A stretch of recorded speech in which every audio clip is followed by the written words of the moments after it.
And I hope you're going to be looking at that, or somebody is, all right? Because she's one of the ringleaders here. She's bad news, really bad news. Second, given your past skepticism of foreign adventurism, are you completely on board with the current war in Iran?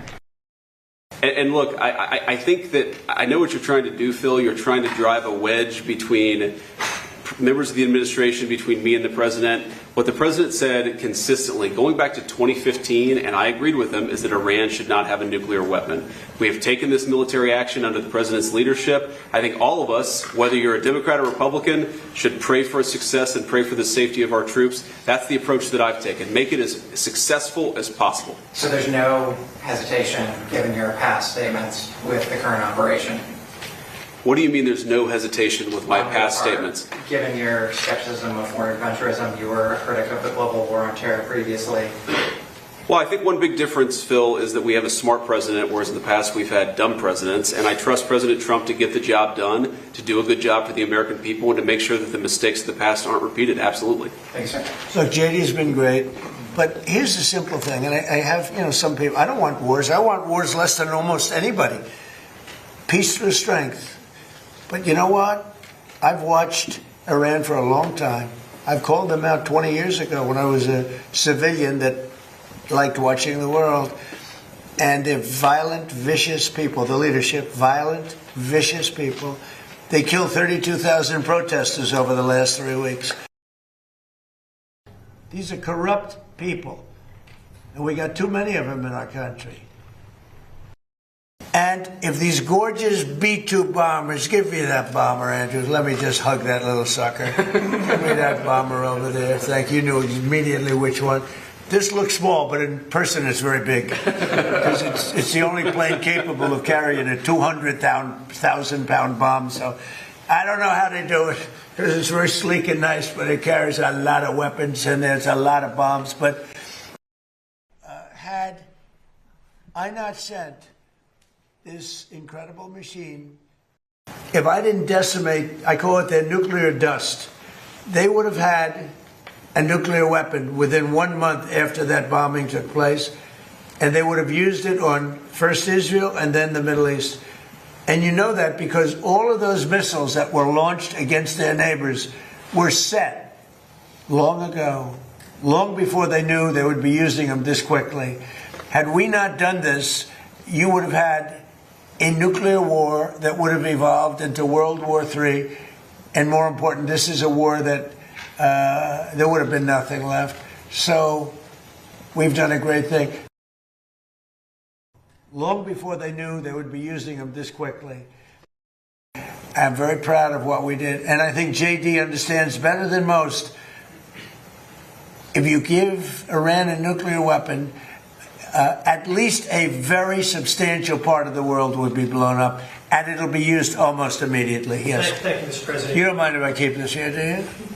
Isn't that a beautiful thing? To aim it. And they know they're coming. Our military has been amazing. We hit Karg Island, took out every single thing on Karg Island except one thing. We left the pipes, because if we take out the pipes, it takes a long time to build them. And at some point, something is going to happen that's positive with respect to those pipes. But there are some countries that greatly disappointed me.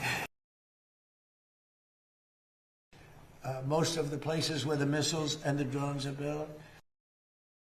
So it's very disappointing. And then after we obliterated them and destroyed their military, the whole thing, and it became a much safer zone, he said, we're going to send over 2 aircraft carriers. I said, I don't want them anymore. I don't want them after we win. I want them before we start. I don't need your aircraft carriers after we've already won. So, those things are very disappointing. We know that people are intentionally trying to defraud the American people. It's not just in Minnesota, it's all across the country. 99% is criminal. Yes, sir. And other presidents should have done. I spoke to one of the former presidents who I actually like. I actually speak to some. I do like some people. It'd be shocking. And he said, I wish I did what you did. Could have done it. Other presidents Somebody should have done it. 47 years this went on. They call Iran the bully of the Middle East. And you could have never had the Abraham Accords. You could never have had peace in the Middle East. Now you're going to have peace. You could never do it with the dark cloud of a nuclear Iran. But Iran is a shell of itself. It's no longer a bully. It's the one that gets bullied. It's a bully that got beat up. We beat the crap out of them. And they deserve that. And we did it. And we worked so hard on it. And we're going to save so much money for the... I just want to ask you about something very interesting that you said twice today. That you talked to another former president about the Iran strikes. I did. Was it George W. Bush? No. Was it Bill Clinton? I don't want to say. I don't want to say. Because Barack Obama? a member of a party, they have Trump derangement syndrome, all, but it's somebody that happens to like me, and I like that person who's a smart person. But that person said, I wish I did it. Okay? But I don't want to get into who. Okay. I don't want to get him into trouble. Maybe, hey, I have a guess. you know what? Yeah, I think you probably know. You know, it's interesting. And maybe he'd be proud. And I could even ask him that, would you like me to reveal your name to Peter at Fox? Well, at least you have high ratings.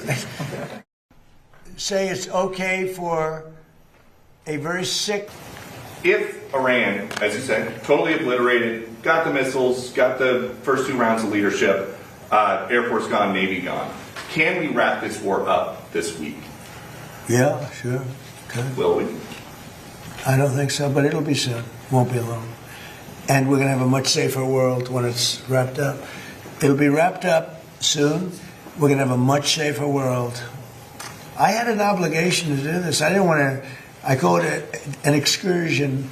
I didn't want to make this journey. We had the highest stock market in history.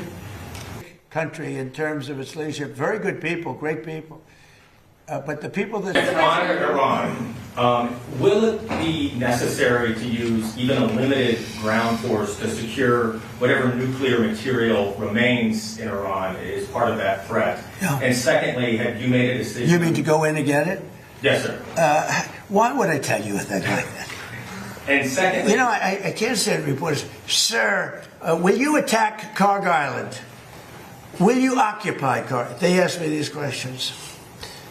And I don't want to be mean, but they're stupid questions. If any president answered those questions, they shouldn't be president. I think they're actually, they're either evil or they're stupid. So if you believe we had low gas prices, everything was good, and I know exactly, I know what, you know, you're going to do it, and people are going to